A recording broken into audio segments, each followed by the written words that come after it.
Brothers, welcome back for another episode of The Gentleman's Journey. We are once again live here from Dallas, Texas. I'm here with I'm you and Dunn, Alpha Phi Delta class of 24, and I'm here with a very special guest, Sam Bessey, Alpha Eta Delta class of 1997, and current but transitioning number 23 executive director. Sam, how are you doing today? I'm very well. Thank you for having me. Absolutely. Thanks for being here. We appreciate you sitting down with us. So first and foremost, just let me start off by asking you about your transition out of the 23 role into your new role. I'd love to hear all about that. So please fill me in. Sure. Well, I've been number 23 since April of 2002, joined staff in July of 98. So it'll be 20 years for me in this job this April. And 20 years is a good long while for any one person to be running any organization. As you know, Kaisei was, from your first Gentleman's Journey interview, Kaisei was the great, huge beneficiary of the generosity of T. Danny Sanford.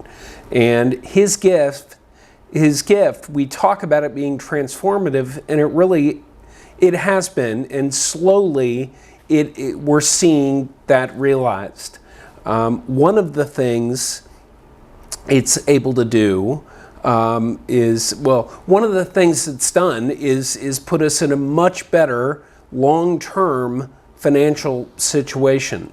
And so we're able to make a transition like this from a position of strength and stability rather than having to make a change at a time of crisis or when we need to. 20 years, I was the first person that had this job, did it 40 years, Slip Slifer, wow. Epsilon 12, Alpha 11. I was never gonna meet or exceed his record. I never wanted to or intended to, but working for Kaisei, this has been my only employer. I started working for Kaisei right out of school, and I've enjoyed it very much. It's been very rewarding, and I want to keep doing it. So in mutual conversation with me and the volunteer leadership, we found a mutually beneficial avenue for the fraternity to get new and vibrant leadership, and for me to remain engaged and involved at a high level and focus completely on one of the things that I've had the most enjoyment in doing in this job, which is fundraising and alumni cultivation and development. Of course, and you talked about kind of some of the highlights and illustrious points of the 20 years. Would you say that gift that we've talked so much about from T. Denny was one of the biggest highlights for you, not because of necessarily the amount of the money, but because of the impact it's been able to have so far on the Kaisei Educational Trust and just dealing with alpha to fund requests, just being able to fulfill those because of T. Denny's generosity? Would you say that it's been a really huge highlight for you out of the 20 years? Well, when you look at the history of Kaisei over those 20 years, it's certainly one of the bigger bolded points in the span of 2002 to 2022. As a highlight for me personally, those highlights are much more. Not to say it isn't a highlight. It is certainly a highlight, but it's been the personal relationships that have meant the most. I've really enjoyed knowing Denny over the years. Mm-hmm. It's been many years since I first met him, and have enjoyed our relationship and maintaining contact with him over the years. How important is that relationship building, especially not for the sake of money, but for maintaining just strong relations with such an extensive, 30,000 person alumni network? Well, it's very important. Using Denny as the example again, his relationship with Kaisei started when he joined at Alpha Nu, and that 5-year period or 4-year period that really meant a lot to him personally in his journey, as your interview went into with him, that has meant the most. Nothing anybody has done or said since then had more of an impact than that time, and his brothers at Alpha Nu had. But outside of just that example, it means everything. And when you have, I talked about there being 40 years of one person and then a lot of turnover for the next 40 years. When you have inconsistency in the central office and a lot of different people floating through various jobs, it's harder to maintain continuity or contact with various alumni. It's really on them when it's like that, to maintain connectedness and contact with their brothers or with the national fraternity, because you're having to recreate that corporate memory and continuity within the staff. So the volunteers in a lot of ways carry the weight to maintain relationships, corporate memory, when you lose it at the staff level. Of course, and consolidating that alumni relations to the individual alpha level, why do you think it's so important? What steps do you think the alpha needs to take to really keep their alumni engaged and involved, so that the relationships can remain fruitful for many years? What do you think are important and integral steps to make that happen? Sure, good question. I think the alumni have an important role, and the undergraduates have an important role. There have been changes in various ways it's worked over the years. The best way that I think it works today is for the undergraduates to have a very clear role and understand what it is, and the same thing on the alumni side.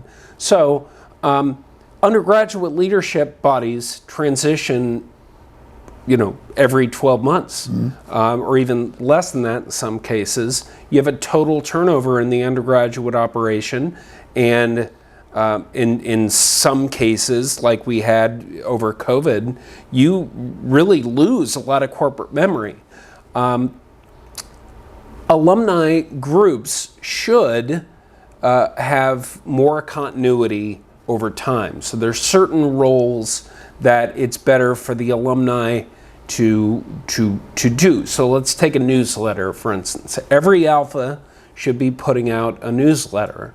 The management of it, getting it in the mail on a schedule, and making sure someone is or a company or the central office or there's a solution for the layout design and getting it in the mail and getting it out on a schedule. That's the responsibility of the alumni, I think. But for a newsletter to be effective, the undergraduates had to provide the content, or the alumni are just sending out a newsletter that really is not that meaningful. Yeah. Alumni should really own the communication with their fellow alumni, but the undergraduates need to provide good content for them to be able to so that they can effectively answer the question when it's asked, how's the alpha doing? What are the men up to? What's going on at the lodge? Yeah, Dr. G put a lot of emphasis on that for us when he came for AMR, which we were really blessed to have at Phi Delta, and he really explained it to us. Just if you don't take these steps, if you don't make that newsletter, if you don't hold that event, if you don't keep your mailing list nice and updated, even when you're not producing a newsletter, because you're only doing that, I guess, once a semester at that point. Right. Then you're going to have alumni who get really out of the loop, and once you get a little out of the loop, start to fade away more and more, and they come back and don't even really recognize their own alpha anymore, and people all put their hands up and are like, what happened? And it's like, you didn't keep them engaged. So I think it's a very integral step, and I think it's something that we always got to keep in our minds, because it just doesn't stop for us at the undergraduate level. I mean, as, again, a man who's been doing this now for 20 plus years and who had the 4 years the sands of time flew through, I mean, it's, I mean, this is a lifetime commitment. So it goes way beyond just the undergraduate 4 years. But leading into the next question, you've obviously been involved with Kaisei for a majority of your adult life. Mm-hmm. What has kept you around? What is it about this fraternity that made you initially want to work here and stay working here well into your adult life? Sure. So different questions in there and different answers. So the question of what got me to Kaisei initially. Alpha Eta Delta, University of Oregon, spent 5 years there. And in my sophomore year into junior year, I was the number one, so I attended my first convention in '95 at Hamilton College. Got to know a little bit about the National Fraternity then, and then voluntarily as not as a delegate, came back for the 96 and 97 conventions. Those are the only two out of all the ones I've been to where I haven't had a role. A lot of fun. And got to know the National more. Met the visitor when I was in the lodge. When he came to visit, Chip Wallace was his name.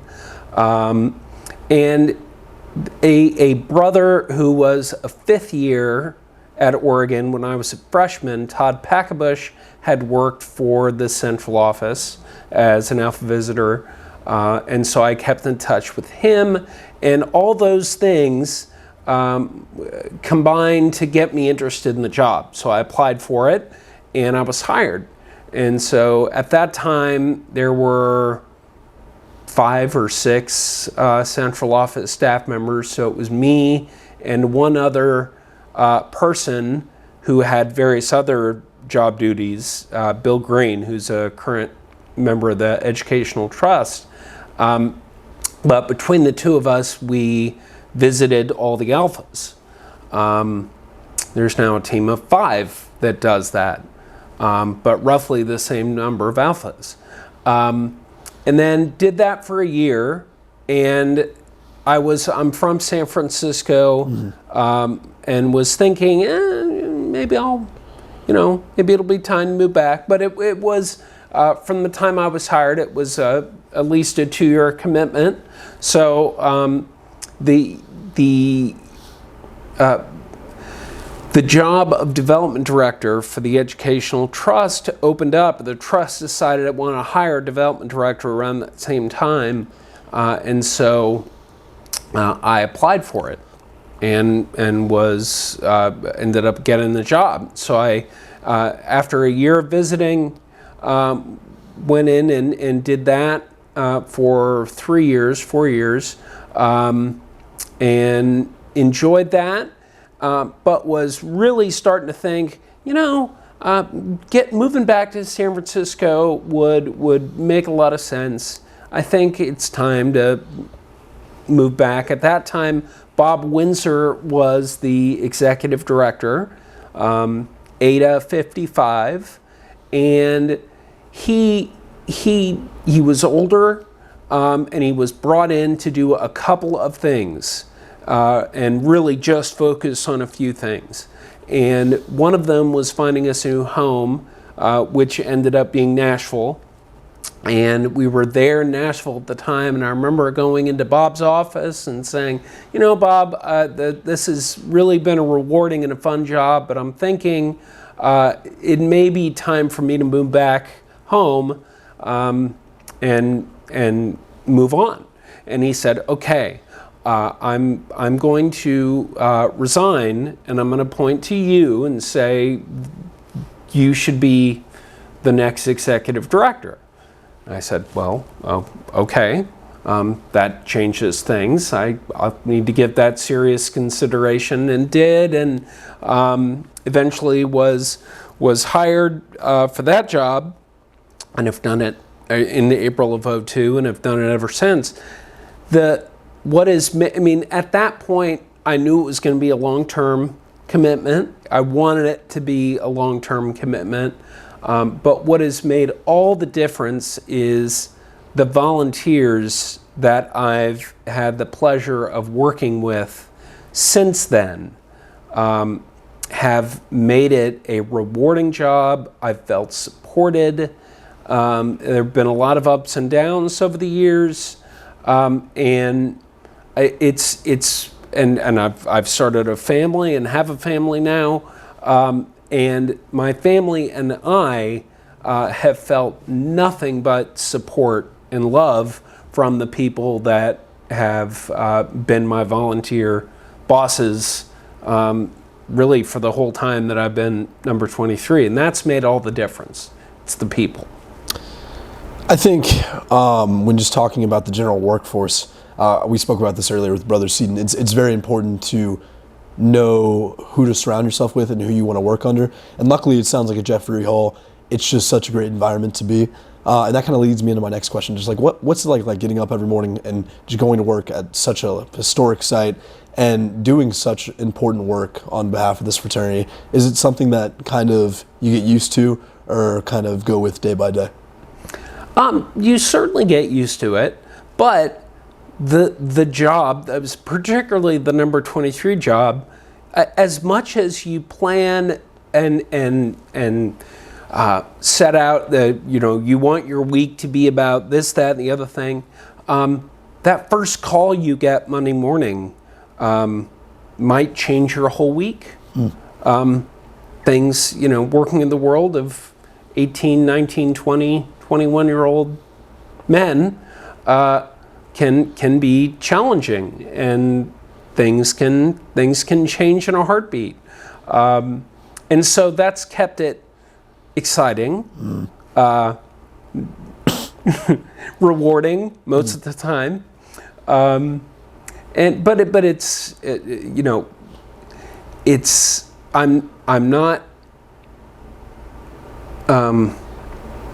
I'm rarely surprised by things. I know I haven't seen it all, but I'm rarely surprised. The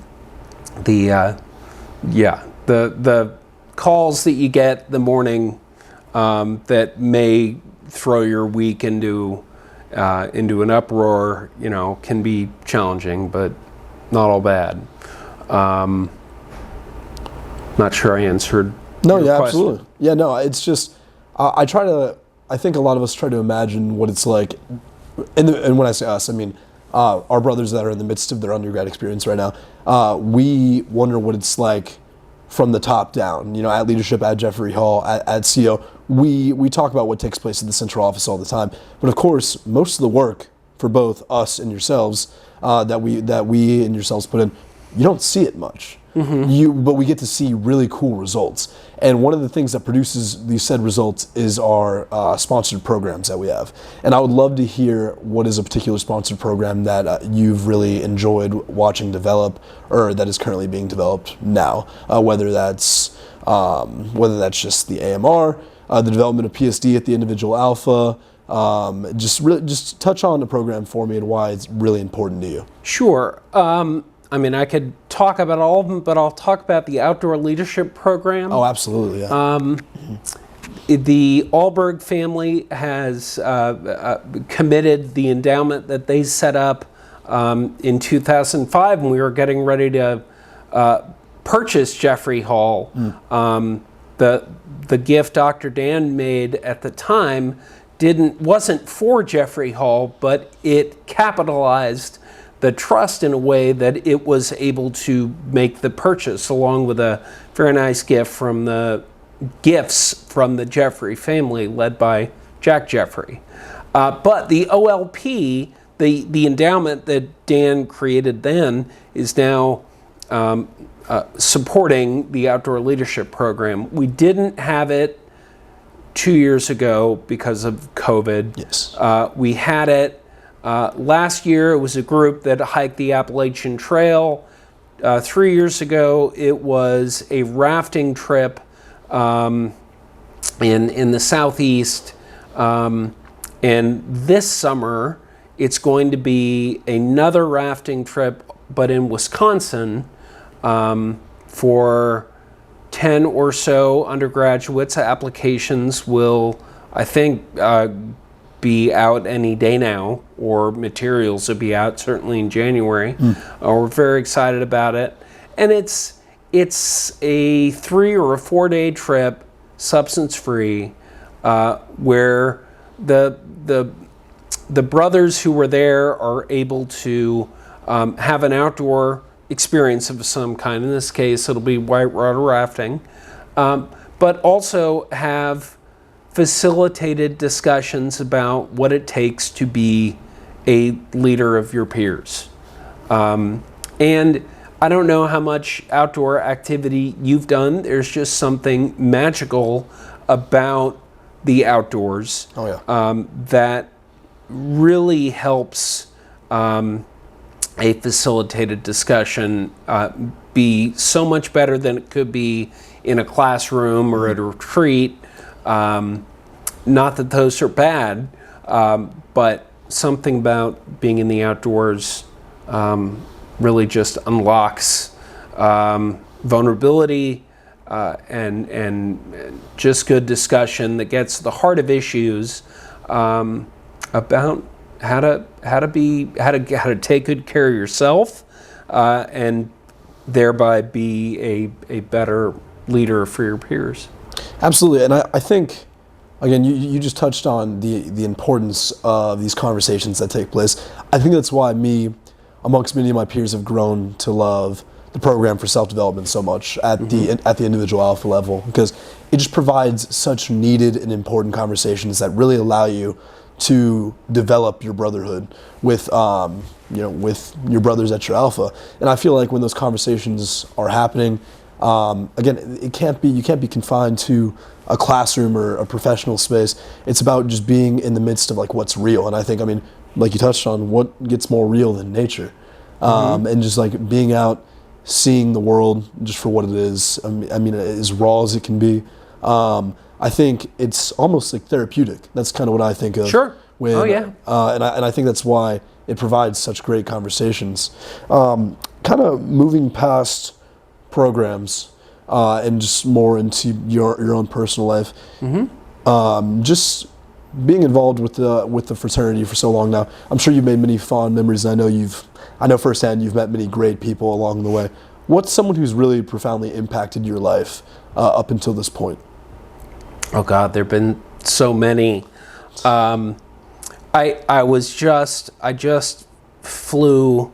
I flew here from Nashville, but I yesterday drove back to Nashville from Swanee, where the staff was having its annual staff retreat. We do it in December. It's just good mid-year time to plan and work on the things coming up in the spring, like the mid-year leadership retreat and row regional conferences. Being in Swanee without Michaelhurst being with us is bittersweet. It's strange. Michael taught Delta, University of South, class of '87. Michael was the chairman of the executive council when I was hired. Eddie Neblett and Gary Winter were the chairs of the two boards when I first started, and then Michael and Pete Skank were the chairs when I was hired. And Michael was chair for 5 years, and I had a very close relationship with him. And unfortunately, he passed away. He was an alcoholic. I'm an alcoholic. But unfortunately for Michael, he was never able to adequately accept or do something productive about him being an alcoholic, and it led to his demise, unfortunately. And so I think one of the things me finally realizing and accepting my own alcoholism, I thought a lot about Michael and his road, and what I could learn from that. And so I'm grateful for many things, but one of the things I'm grateful for is that having gone through the experience of knowing and being friends with Michael, it gave me more confidence to finally admit it and say, okay, I'm gonna do something about this. I think that first step, and I know you can speak to this much better than me, but I'm guessing that first step is really challenging, to finally just admit that to yourself, that there's an issue that you have to take care of. Oh yeah, and there's plenty of people who know before you know. They're like, oh yeah, we've been saving a seat for you. But yeah, I mean, it was, I had an inkling. I knew, but I didn't know, or I didn't want to admit it to myself. But yeah, when I finally admitted it and started to do something about it, it was a no-brainer. It was like, okay, yeah, all right, I've known this, but I'm ready to do something about it. And Michael was really integral in doing that for you. I'm just retracing back to through Michael, I saw what happens when you don't do something positive about it, and so that was helpful.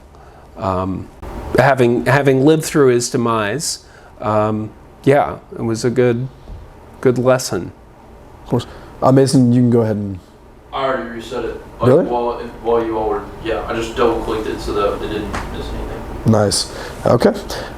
So, leading into our last few, but just picking back up, a lot of brothers, unfortunately, out there, even in the midst of their undergrad experience right now, will have a personal struggle or a personal battle with alcoholism. And as someone who's been in the midst of that, if you're comfortable, I would just love to hear what you tell those people in regards to how they should handle themselves and who they should seek out, because it is a very delicate and complex situation. I feel like oftentimes people from the outside looking in think that it's just some easy fix, and that it's just something that you can shove someone into a center, or think you're getting someone help, and you've done the work. But one, it's not a linear journey, as I'm sure you know. It's ongoing. And what's something you'd say to our current brothers who have that struggle? Well, you're okay. Mm-hmm. You're not. There's nothing wrong with. Well, you have an allergy, and you need to address it. But you're going to be okay. And alcoholics are fun-loving people. Mm-hmm. So yeah, I welcome any conversation. I've had some conversations with brothers since I made it clear at I think it was the convention at Rutgers. I was just very matter-of-factly said, yeah, this is who I am and what I've gone through, and there's no shame in it. The stigma surrounding it is much different than it used to be. My mother's an alcoholic, was an alcoholic. She's since deceased. And I really wish she would have found the sobriety that I've found and been supported in the way I've been supported. But when she was going through all this, I'm not sure society accepted it or supported that in the way it does now. Not to say it's easy. It's not easy, but it's different. I was talking to Chet Rohn's daughter about this. And she and I actually have a lot in common. Not that I'm not outing her as an alcoholic by any means. Some other things we have in common. And yeah. I think it all just speaks to the human struggle. We all bleed. We all have our own personal struggles and battles. Some just happen to be, like we talked about, a little more stigmatized by our world. And I think, and one thing I am grateful for is that relations in regards to alcoholism have much improved since the time of your brother. And again, it doesn't mean it's easy, but it does mean that at the very bare minimum, more help is available today than in any previous day in history, which I think is something that we can really take comfort in. But to put alcoholism in a very larger lens about just human shortcoming, human falling, how important do you think just brotherhood is in regards to picking our loved ones up, especially when they're struggling with something or getting them through something like this? Well, it can make all the difference. Whatever you're going through, doesn't matter. Having close friends, brothers in our case, brothers in Kaisei, there to assist you, it makes all the difference. And so those, I hear so often, alumni brothers talk about, oh yeah, I saw so-and-so the other day and it was just like no time had passed at all. It was just like when we were together in the lodge or, in college. And that's very true. And hopefully our brothers maintain the relationships over the years, and they'll be there for them if and when they run into hard times, whatever they may be. Hopefully the fraternity does its part, our part, to help maintain those relationships over time, because that's what the whole thing's all about. It's a lifetime friendship and relationship that we have with each other as brothers in Kaisei, and a big part of that is being there for your brother when your brother may need you. Especially being there for them on those days where they may not want you to. Because we know that everyone has those days where they really don't feel like having that type of love or that type of support. But I think those are the days where it's the most important. Yeah. My kids and my best Kaisei friends are the ones that will just tell me what I need to hear when I need to hear it. Maybe in not the nicest way, and you can't pay money for that. Can't.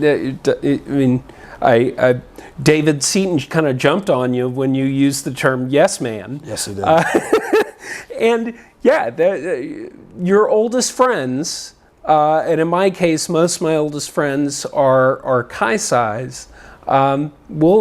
They'll tell me exactly what I need to hear, they'll tell me the truth, not what I want to hear, what I need to hear. Yes. And yeah, that's, again, you can't buy that. It makes all the difference. You can.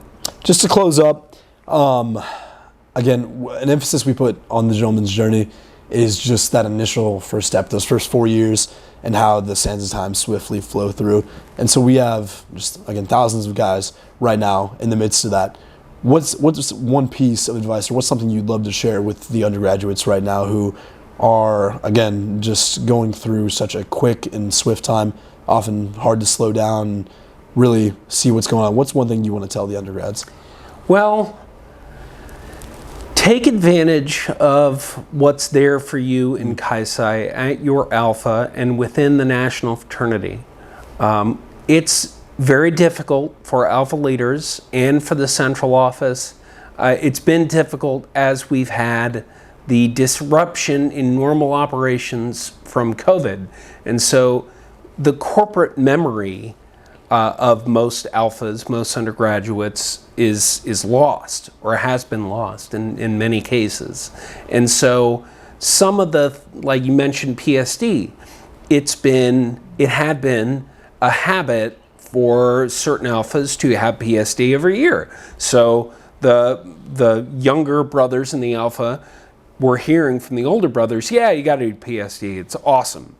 So-and-so is going to come in and facilitate. It's a great experience. And so that but you have a break in the action for a year, it's gone. And then we're in the position of needing to speak to the undergraduates and say, hey, you really ought to do this program, or you're required to. Hopefully no one's saying you're required to do it, because that doesn't go anywhere good. But here's this opportunity to do PSD, and we say all the good things about it, but unless they have a peer telling them that, it's not going anywhere, or it's much harder to sell it and show them why it's good for them to do it. So you may not buy it, but I'd say take advantage of the resources and the relationships that are there for you in Kaisei within your alphas, by keeping in touch with the brothers who've graduated and maybe working in places where cities or industries where you want to get involved, and keep in touch with them and reach out to them. Also, take advantage of all the national resources and programs, because the Kaisei for me, when I was just at Oregon, was here, and it was great. And now that I've had almost 25 years involved with the National as a staff member, it's here, because there's so many more relationships. That's not at all to diminish the relationships I maintain with my brothers from Eta Delta. I'm going to go see a couple of them tomorrow in Austin, Texas. We're in Dallas, of course.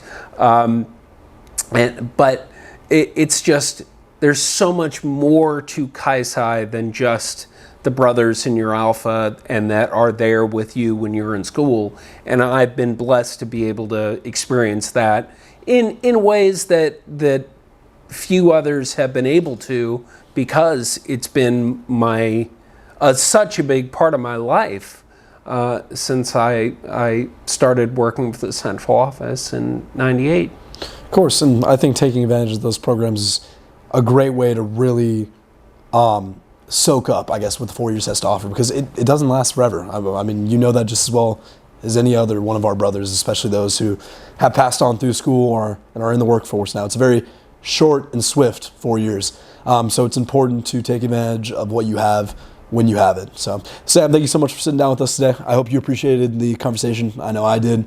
Thank you for sharing your story, and thank you for your time as 23. Just on behalf of everyone, it truly is an honor to watch you and the rest of the volunteer leadership and everyone else at Central Office work really hard on our behalf. So we appreciate that, and we look forward to you and serving out your new role, and I hope we can support you in any way. Brothers, thank you for watching this episode. We hope you enjoyed our stint here in Dallas, Texas, and we hope you have a great week, and we'll see you next time.